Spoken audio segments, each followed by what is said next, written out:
Om Swastiastu. Perkenalkan, nama saya Komang Krismayanti, nomor absen 11, kelas 1C, Prodi PG PAUD, jurusan Dharma Acarya. Di sini saya akan menjelaskan 3 materi dalam mata kuliah konsep dasar pendidikan anak usia dini. Itu yang pertama, ada kelembagaan pendidikan anak usia dini. Yang kedua, pengaturan penyelenggaraan pendidikan anak usia dini. Yang ketiga, layanan pendidikan anak usia dini berkebutuhan khusus. Saya akan menjelaskan yang pertama, yaitu kelembagaan pendidikan anak usia dini. Kelembagaan PAUD merupakan lembaga pendidikan yang bersifat non-formal bagi anak usia dini, mulai dari usia 0 sampai 6 tahun. Di dalam lembaga pendidikan PAUD, guru PAUD dapat memberikan bekal bagi anak untuk menyongsong pendidikan berikutnya melalui kegiatan bermain yang berorientasi edukasi. Orientasi edukasi yang dimaksudkan di atas ialah suatu proses pengenalan lingkungan baru kepada anak.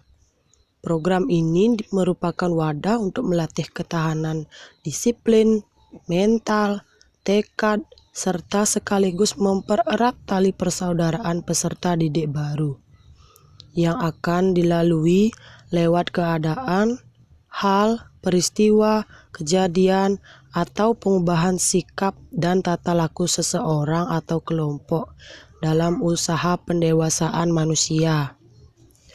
Lembaga-lembaga yang tergolong PAUD yaitu seperti TK, Taman Kanak-Kanak, TKALB, Taman Kanak-Kanak Luar Biasa, KB, Kelompok Bermain, TPA, Taman Penitipan Anak, dan SPS, Satuan PAUD sejenisnya. Kelembagaan ini berguna untuk menumbuh kembangkan potensi yang ada pada anak, sehingga anak dapat menemukan kepribadiannya sendiri sejak dini. Baik, untuk yang kedua, itu ada pengaturan penyelenggaraan pendidikan anak usia dini. Pendidikan anak usia dini dapat diselenggarakan melalui jalur pendidikan formal, non-formal, dan informal, yang merupakan suatu upaya pembinaan yang ditunjukkan kepada anak sejak lahir sampai dengan usia 6 tahun. Melalui pemberian rangsangan pendidik, membantu proses pertumbuhan jasmani dan rohani untuk dapat memasuki jenjang pendidikan yang lebih lanjut. Jalur pendidikan formal itu berbentuk TK atau Taman Kanak-Kanak. Sedangkan jalur non-formal itu berbentuk KB dan TPA, kelompok bermain, dan taman penitipan anak. Sedangkan informal itu berbentuk pendidikan keluarga dan diselenggarakan oleh lingkungan masyarakat. Sedangkan yang ketiga itu adalah layanan pendidikan anak usia dini berkebutuhan khusus, yaitu pelayanan anak berkebutuhan khusus merupakan pendidikan inklusif bagi anak yang mengalami kesulitan atau keterbatasan dalam mengikuti program pendidikan dengan berbagai alasan dan membutuhkan bantuan khusus. Bagi anak-anak yang memiliki kebutuhan khusus, biasanya akan disekolahkan di sekolah yang khusus untuk ABK atau anak berkebutuhan khusus. Model layanannya adalah SLB, sekolah luar biasa, atau ada SLB sekolah luar biasa berasrama, ada kelas jauh, kelas kunjung, ada sekolah dasar luar biasa, dan ruang bimbingan khusus. Macam-macam anak yang berkebutuhan khusus yaitu seperti tunarungu atau gangguan bicara, tunagrahita atau gangguan intelektual, tunalaras atau gangguan emosi yang ada pada diri anak.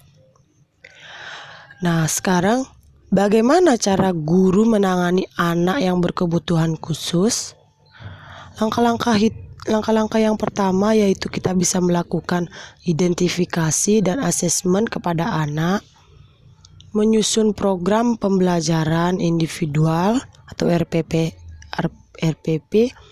memiliki metode pembelajaran yang sesuai, pilih materi akademik fungsional, ajarkan keterampilan kompensatoris, bangun kedekatan dengan anak, gunakan media dalam mengajar, latih dan ajari dengan sabar, hindari ekspektasi terlalu tinggi, ulangi dan ulangi. Nah, yang pertama itu melakukan identifikasi dan asesmen. Melakukan identifikasi dan asesmen itu maksudnya kita menilai dulu anak seperti apa.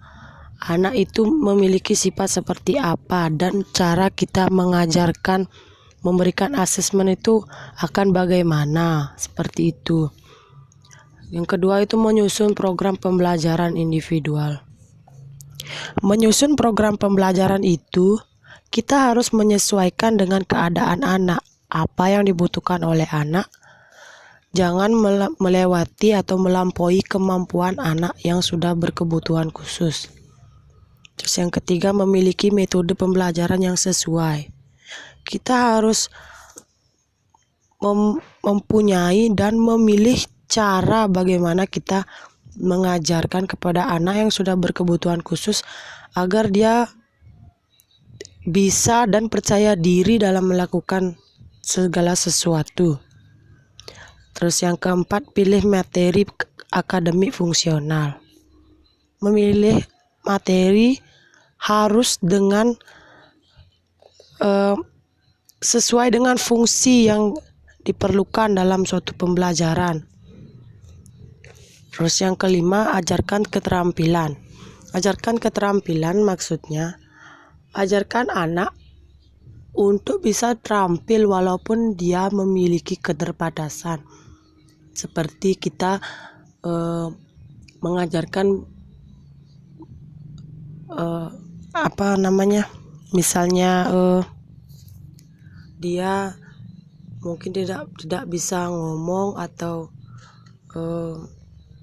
tidak mengerti dengan apa yang kita maksudkan, kita bisa menggunakan cara dengan bicara dengan tangan. Nah, misalnya kita membuat simpul-simpul dari tangan, huruf dari jari kita, agar dia mengerti. Terus yang keenam, bangun kedekatan dengan anak. Maksudnya kita harus bisa mengambil hati anak tersebut agar dia mau belajar dengan kita, suka dengan kita, akhirnya dia mau belajar lebih baik dan lebih giat lagi. Yang selanjutnya, gunakan media dalam mengajar. Maksudnya, kita harus menggunakan media dalam suatu pembelajaran imajinasi anak itu biar bisa berkembang. Kalau teori-teori saja mungkin anak bisa saja kurang paham atau kurang mengerti dengan apa yang kita maksudkan. Tapi dengan media dia bisa melihat atau memahami apa yang kita jelaskan lewat media tersebut. Terus yang kedelapan itu ada latih dan ajari dengan sabar.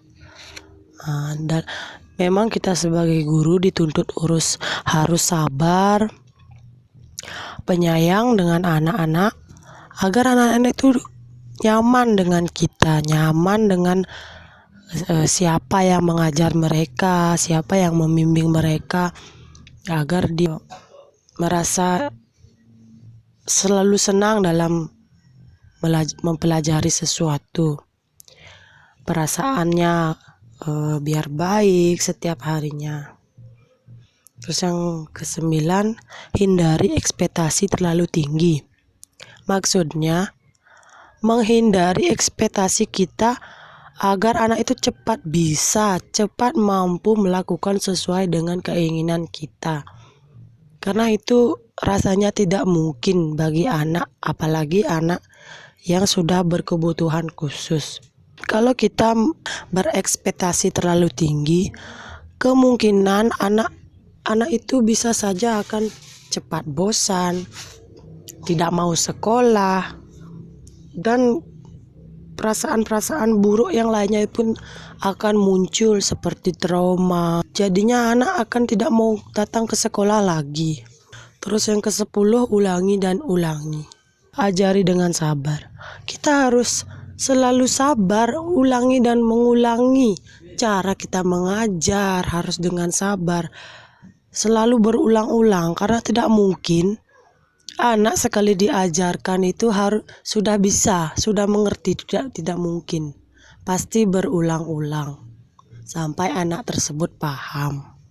Nah, simpulannya bisa saya ambil dari materi ketiganya itu, yaitu dari beberapa penjelasan di atas, bahwa sejak lahir anak sangat perlu kita berikan stimulasi yang positif atau baik yang dapat diterima oleh anak tanpa adanya beban dan paksaan pikiran, jasmani dan rohani, sehingga anak tidak cepat bosan dalam suatu aturan pembelajaran atau permainan yang nantinya sedikit demi sedikit akan membawa perubahan dalam diri anak yang akan digunakan untuk ke jenjang yang lebih tinggi lagi, baik itu anak yang jasmaninya normal maupun yang berkebutuhan khusus.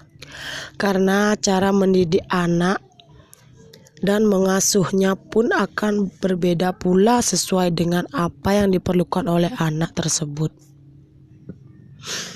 Mungkin itu saja yang bisa saya jelaskan.